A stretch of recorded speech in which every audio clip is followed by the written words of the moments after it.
Welcome to the creative community. I'm your host, David Starkey, and my guest this time is poet Sean Colletti. Sean, welcome.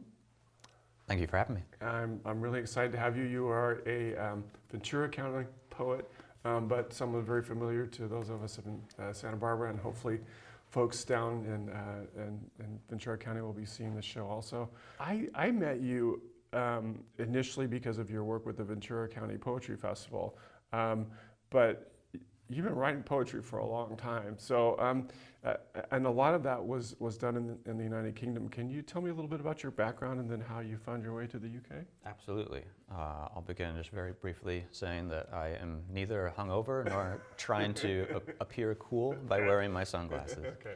I have some swelling in my eye. Okay. Yeah, my entry into poetry was very surprising for me. I grew up and my parents really tried with my older brother and I to get us invested in reading and literature, and my brother really took to it and I did not. Oh, wow. I hated reading and writing for most of my school life. It's like the one subject I couldn't do well in until I had a very good teacher in my last year of high school. And I'm somebody who has an obsessive personality when it comes to my interests. So once I get into something, I really dive in. It sort of has my full attention, and I want to learn as much as I can about it, practice it, go at it from different angles, and that's what happens first with reading. I fell in love with that, and so I took a poetry class, a writing class. And where was that? At Cal State Channel Islands. Okay. This was just after high school, because I thought, well, if I know a little bit about the writing of poetry, it'll make me a better reader. And then, of course, I fell in love with the writing at that point. Yeah. And it was a big decision to figure out how to continue that, how to foster that love that had been created. And I was looking at East Coast universities, trying to sort of change my scenery to accompany the change in, well, the big change in my life, I guess. Right. And as I started looking at those universities in New York and along the coast, I thought, well, let's just go for it. Just keep on going east. Yeah. England taught in the English language, so I'd be able to attend without any language barrier, which would be great. It was the birthplace of so many of the poets that I had fallen in love with and studied, especially the Romantics early on. And yeah, I had never been anywhere really. I had gone up and down the West Coast, just road trips with my friends. So I had been up to Oregon and Washington. But you hadn't been abroad then? No, never. And so it was really uprooting myself and trying something without a lot of the comfort of the structures that I was used to. Of course, I had help from my family and everything. But And you ended up in Birmingham, right? yeah, That's an interesting place to go. It is, and I absolutely fell in love with that city in particular. Birmingham, if you don't know, is the second city in the UK, the second most population after London, and has a reputation for being this older industrial town, and that has changed a lot since that time. But there's still that blue-collar mentality. Was very much a working class city. Extremely multicultural. I felt immediately welcomed as a not English person, not really knowing anything about that. And that having a little chip on your shoulder is sort of an attitude that I really align myself with. Yeah, for a bunch of different reasons. But honestly, and I have to say, it was also the music that I listened to had come from there. I grew up on heavy metal and Black Sabbath, Judas Priest from this area, and I was really excited, not just to be able to study poetry in the country of so many of the great poets, but to be in the city of heavy metal, the birthplace of it. Let's pause and talk about that for a minute, because I too, well, I grew up in, I think, probably a more working class environment than you did, but I loved music first. And then as I became a poet, I was always trying to kind of connect those things back. Did you find that was easy, difficult, or what connections did you make between the popular music you loved and then the poetry that you liked to read and then began to write? It was extremely difficult, especially taking the poetry path that I took, which is the traditional academic path. You're surrounded by all of this language and opinions. You know, these are the poets who are worth studying, Right. and it gives you this impression of the canon, which to some extent I still subscribe to. A lot of those poets I hold in very high regard. But it makes you a little hesitant to try out certain things. And I felt like for a while I couldn't figure out how to incorporate metal, especially as a genre that is really misunderstood, but has a reputation. And to put it into the space of poetry seemed almost sacrilegious in one sense. Did you figure out how to do it? I've been working on that for a while. You might know the Malibu poet laureate Nathan Hassel, and Right. he and I share a deep love of both poetry and heavy metal, and he's made more headway with trying to figure out how to create written documents that really honor what heavy metal can do. Right. I'm still struggling with it, Okay. but for different reasons now. Right. Now that I do think poetry is the place for it, as is it's the place for most things in my Yeah. life. But I want to wait until I really feel like, all right, this is the right way to do it. Right. Yeah. Well, now I know that you went to East Anglia, which is in Norfolk, right? And you got your MA. You came back for a little while, and then you went back and got your PhD at the University of Birmingham. Yeah. One of the things that came out of that, I think, is your chapbook, right? Can you can maybe read a poem or two from that and tell us a little bit about it? Yeah, I'll do that in reverse order. The chapbook's called Saeculum. Saeculum is a unit of measurement. It's a measurement of time, and broadly means an era, a period, a lifetime. And so at the point when the editor of Bare Fiction Press came to me with this idea, I had done enough reflecting. The 2 years before coming to the PhD were about working on myself, and at that point I had felt like, all right, I kind of have these previous versions of myself that I could loosely define and group poems around. And so Saeculum, the chapbook, is organized in that way, even though it's not delineated on the page. No titles for the poems, right? No titles as well. I've been in a long and voracious battle with titles. It comes from a place of, as a reader, I don't like the writer doing my work for me. You know, part of the fun for me is diving in and figuring stuff out. And I feel like a lot of the titles that I was coming up with were just doing too much interpretation, and I didn't want to do that. Interesting. Okay. Yeah. So I'm gonna read a couple from probably one of the sadder sections of this, mostly because a couple of these are quite short, and the ones that I still like from this are the shorter ones, Oh, the shorter ones, because okay. I've made fewer mistakes in them, I think, or I notice fewer mistakes.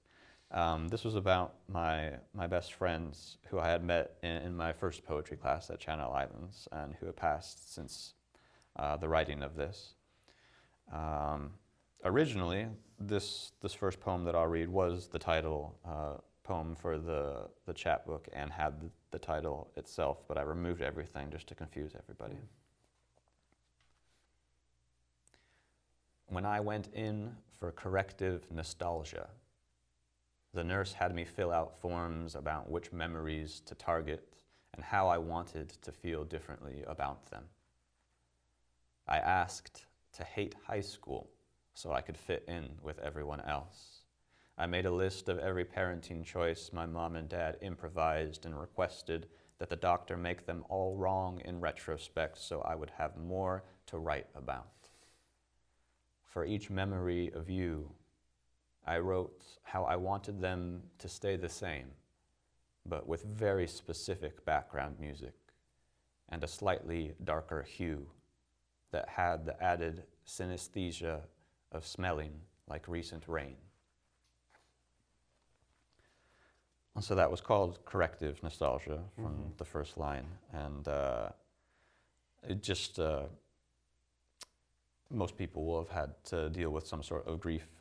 And for me, that process was really interesting to approach after I had gotten into a creative practice. You know, if I had had my experiences with grief prior to that, I think how I dealt with them would have been very different.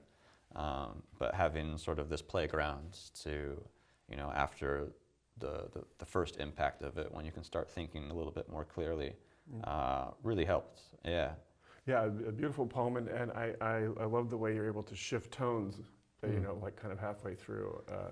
I'm laughing, and I know it's a poem about the passing of someone, and so that's that kind of, you know, speed bump is always good, I think, in a poem. You know, that was one of the comments early on that I received as just a reader at open mics, and those first pieces of feedback really stick with you. And one of the things that a couple poets told me that they noticed about me was that shift.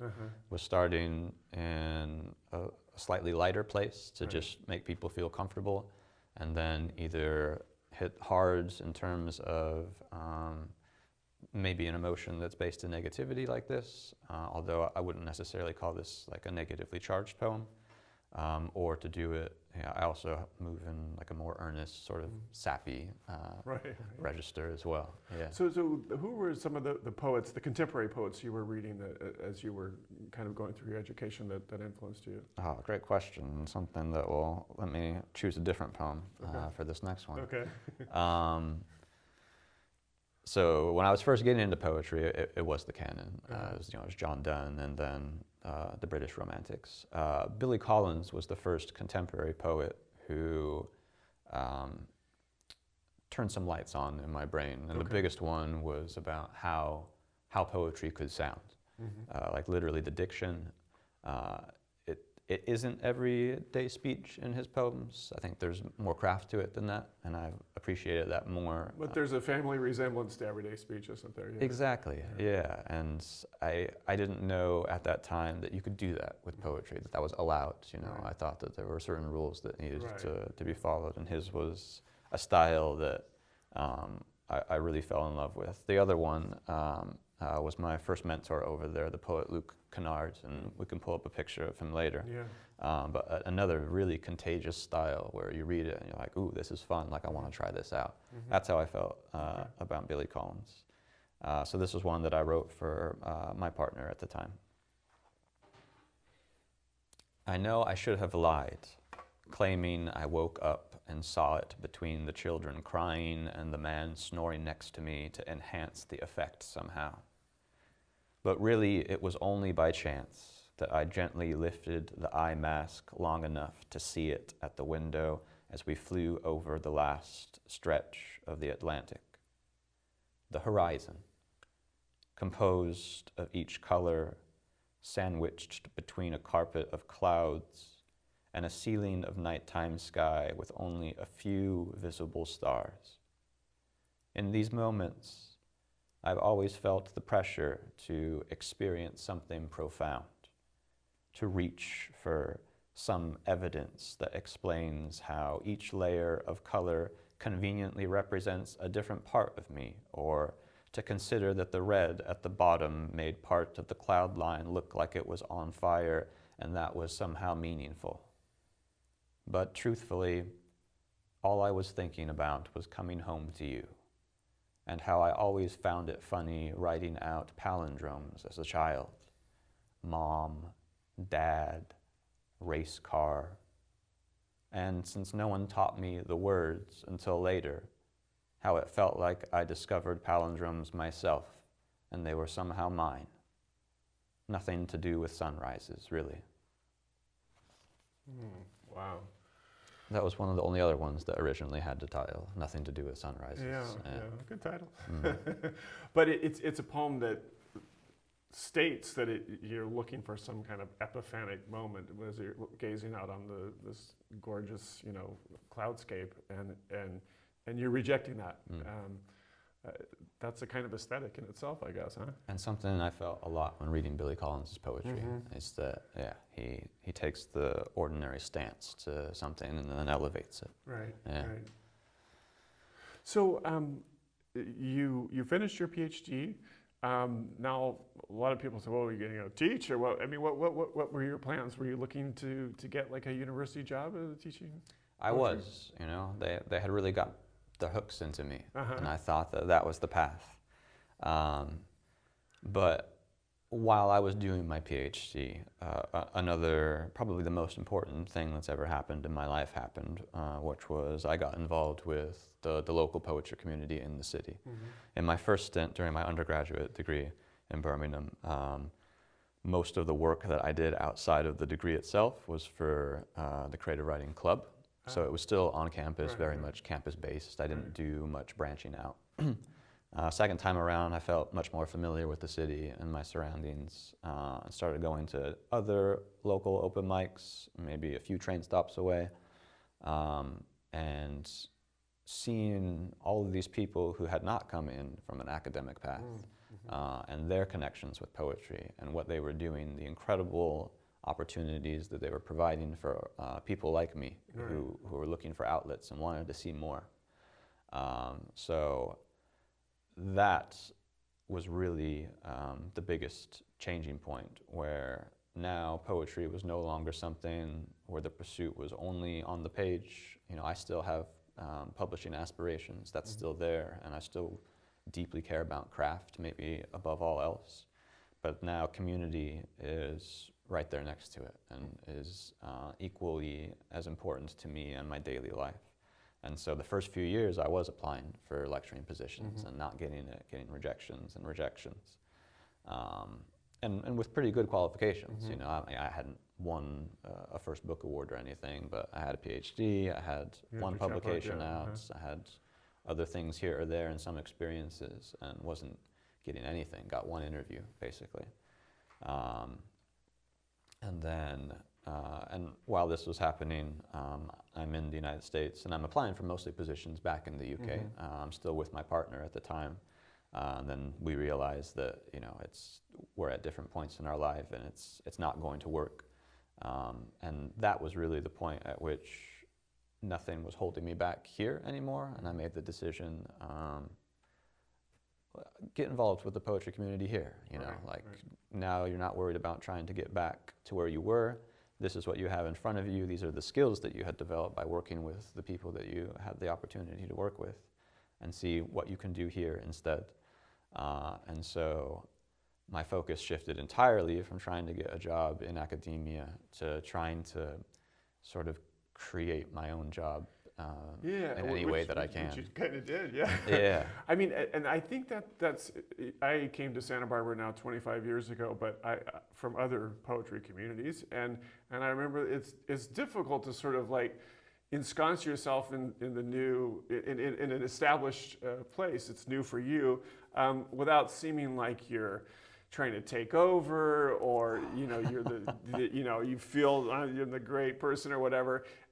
Everyone already has their established places in the hierarchy and the ecosystem of the poetry. So fortunately for you, you're a really sweet, gentle guy. So I imagine that you kind of just moved your way in. What was that process like? You have no idea how much anxiety I had with this issue in particular. Luckily, I fell in with incredible people. Phil Taggart and Marcia De La O, of course, are absolutely key to all of the poetry that happens in Ventura County. And so, of course, I was in their presence, and Phil would talk to me after open mics, encourage me, ask me to come back. And seeing the work that they were doing, had done, and very obviously had the intention of continuing to do. And it was all about community, the very thing you were interested in. Yeah, and here I am just sort of wallowing in my, I can't get hired anywhere, and I'm sad, and I don't have purpose in my life.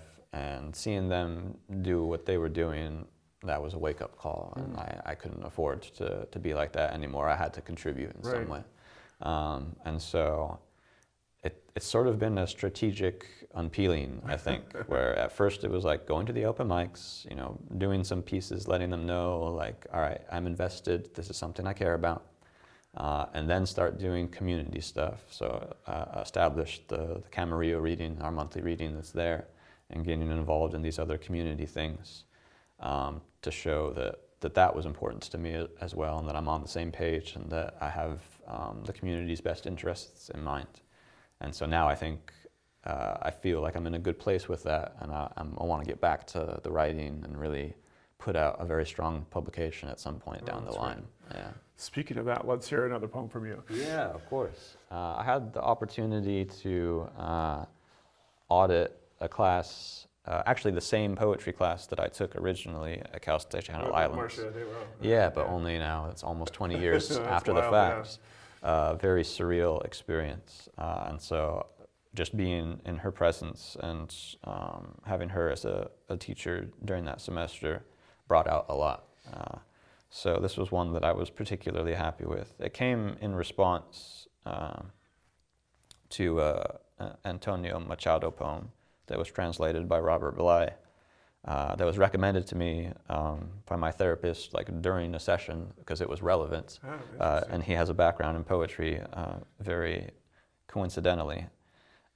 And he sent the Machado poem to me, and I cried. And I so rarely have that experience with written work. For whatever reason, music or films can do it for me, but writing less often, but it hit me hard. And so I wrote in response to it. His poem was translated with the title, "The Wind One Brilliant Day Called to My Soul with an Odor of Jasmine." And it's about just nature and our call to engage with it. And that poem ends with asking the narrator, "What have you done with the garden that was entrusted to you?" What I have done with the garden that was entrusted to me. Kept it in the junk drawer or closet as a load bearer for something else so perfectly neglected. Not even the cat is interested when she sleuths by, the garden having lost its scent. My neighbor and I smoke pot on our front porches, so I ask him about his garden. He clicks his tongue and looks like his team just lost at the buzzer. Says something like, "Oh, well, I inherited it that way." When we speak, we can only see our faces through the burning of leaves. Yeah, beautiful poem. Thank you. Yeah. I was all about to cry. I'd love to hear it. We got about 7 minutes left, and I want to hear at least one more poem from you before we start talking more about the Ventura County Poetry Festival. So could you favor us with another one? Absolutely. I'll do a short poem, 2 short stanzas, very much inspired by Japanese poetry structurally, although these are not tanka or anything specific. First stanza is narrator to the addressee. Second stanza is the return, the response, also not titled. When the wind is moving northwest and the first coffee is still brewing, I step into the back garden to whisper apologies, hoping they catch you before you leave, before they begin the cold trek over the mountains. I saw your words arrive earlier than usual. They were unmistakable, wrapped in tacky garnishes of too little too lates. I buried them with the others, and you should know, nothing has grown there yet. Got a great way with the last line, Sean. I really admire that. It's a tough one. Yeah, it is. It might be the toughest part of the poem in a way. Yeah, I appreciate that. We have a couple of pictures here, and this is, you've just finished your second iteration of the Ventura County Poetry Festival. This is Tim Siebels, a fabulous poet that you. How did you manage to get him to come to the festival? With a lot of help. Yeah. It was an incredible conflux of things, actually. To answer the question literally, the main partner for the Poetry Festival is the Ventura County Poetry Project, a nonprofit based in Ventura County. Marcia De La O and Phil Taggart are on the board of that. And they're the big donor, so they helped coordinate this with one of my professors at Cal State Channel Islands. And Tim was one of, along with Billy Collins, one of the early contemporary poets that I had read before I left for England, who I thought like, oh yeah, this is great. Yeah, and so I had sort of vaguely followed his career as best as I could while I was in England, came back, and as soon as the mentioning like, oh, you know, we have a connection to Tim Siebels, let's do that. Right. Let's absolutely do that. Yeah. And it just felt so wonderful to the festival in general is this. So with the festival, I also brought over my mentor from England, Luke Kennard, and I want to have a presence from the UK there every year if I can, to maintain connection with present and past for me, because it makes me just feel good, really. Yeah, right. Yeah. Well, and I think our two countries have so much to teach each other as far as poetry goes. And so this was not a connection with that, but a connection with the past again. So it was nice to... and here's Luke. Yeah, and it's just wonderful. I had a couple people talk to me afterwards, a very familiar story from back when I was there of people just falling in love with him. He has a way of performing and a style of poetry that I had said that it's intoxicating as a writer, but he's very endearing. As a human being as well, yeah. Absolutely. Here's our friend Laurent Bosselar. Oh yeah, one of maybe the most important poets in this part of the world. Yeah. In terms of connecting all of these things, like the only reason that I have a connection with the Santa Barbara poets is because it got started as a mutual connection with Laurent, and you know her level of engagement and the energy that she has for all of this poetry stuff again is so admirable. You can't not but respond in some way. Well, she has a personality that just calls out, like the previous two poets that we just saw. Yeah. And you know, I think that's one of the things that's maybe not unique, but really important about our two kind of parallel scenes in Santa Barbara and in Ventura County is the sense of people having a community and looking out for other folks, trying to bring people in. I know that's really important for you, especially with the open mics, and obviously based on your experience in Birmingham, where the people who may have a real gift, but they haven't had any training or any exposure to academic poetry, get an opportunity to kind of find their voice a little bit. Yeah, I'll speak to that, and I know there was a question that you wanted to ask about advice as well, and it ties directly into that. About 2 minutes, so that's the perfect time. One of the other really important realizations that I had when I really dove into the community stuff was having to do with advice. We usually come into the poetry as the writer. You know, our interest comes and we want to write things, we want to perform them at open mics, and we want to see that part of it develop. That's where the first interest usually is. But so many of us who come into it are actually really good editors, are really good producers, hosts, all of these other things that are essential for being around poetry and propping it up in certain ways.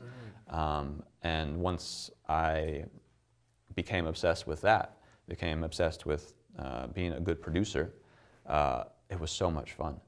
And one of the recommendations I would make is see what else in addition to the writing itself interests you with the world of poetry, the life of poetry, because there might be something else where your skill set really lends itself to that, and we could use you in that role in addition to being a writer, would be one thing that I would say. Of course, reading an outrageous amount, like you cannot read too much. It's impossible. And that means widely and deeply. Different time periods, different countries, different kinds of writers, as many different sorts of voices and styles of poetry. I always say read the people that you think you hate. Exactly. I think that's really important. And then the last thing, which is maybe advice for only some people, be as willing as you can be to put yourself into uncomfortable situations. I think a lot of my best learning experiences, even just in the context of creativity, have come by forcing myself to do something that I was a little bit hesitant to do to begin with, for fear of being embarrassed or criticized in a certain way or not representing myself well. But almost always that turned into something that ended up being really important. Perfect way to end. Sean Colletti, thank you so much for being on the show. Thank you, David, for having me. The Creative Community is produced by TVSB. I'm your host, David Starkey, and we'll see you next time.